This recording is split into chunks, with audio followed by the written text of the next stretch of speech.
Hai, Assalamualaikum semua. Okey, hari ni saya nak review dekat korang kereta Nissan Serena S Hybrid. Okey, ini adalah salah satu kereta MPV keluarga yang paling premium dan paling smart. Okay, kalau korang tengok bahagian depan dia, didatangi dengan Gear V-Motion, lampu LED projector dan juga bumper dan belakang dia yang lebih nampak lebih moden. Didatangi dengan enjin 2.0 CVT dan dia juga didatangi dengan sistem SI Hybrid ya. Okey.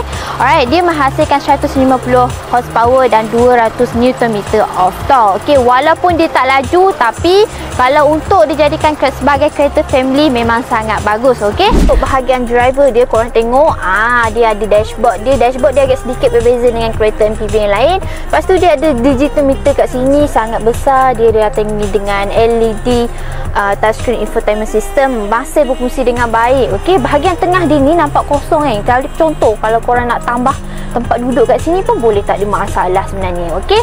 And lagi satu, Nissan ni dia didatangi dengan full LED. Dia punya seat ni depan dengan belakang. And ada juga sliding door di sebelah kanan. Dan sliding door di sebelah kiri. Kalau korang tengok dekat bahagian dalaman dia memang sangat luas and sangat besar. Okey, untuk Nissan ni dia ada 7 seater, memang sangat sesuai untuk korang yang ramai family, ada banyak anak ke. Kalau korang nak pergi travel ke, memang kereta ni sangat sesuai ya. Okey, and lagi satu untuk baris kedua ni, korang nampak tak, dia ada captain seat. Lepas tu dia bahagian ni dia ada armrest. Kalau korang nak letak tangan ke, memang sangat bagus. Okey. And lagi satu dekat bahagian depan dia juga pun ada macam table untuk korang nak letak makanan ke apa semua kan. So korang jangan risau kalau korang nak makan dalam kereta ke, korang tak perlu risau dia tumpah ke apa, memang sangat bagus. Dan yang paling menarik sekali, Nissan Serena ni dia ada dua opening, di mana bahagian atas ni korang boleh buka ataupun korang nak buka keseluruhannya pun boleh, tak ada masalah.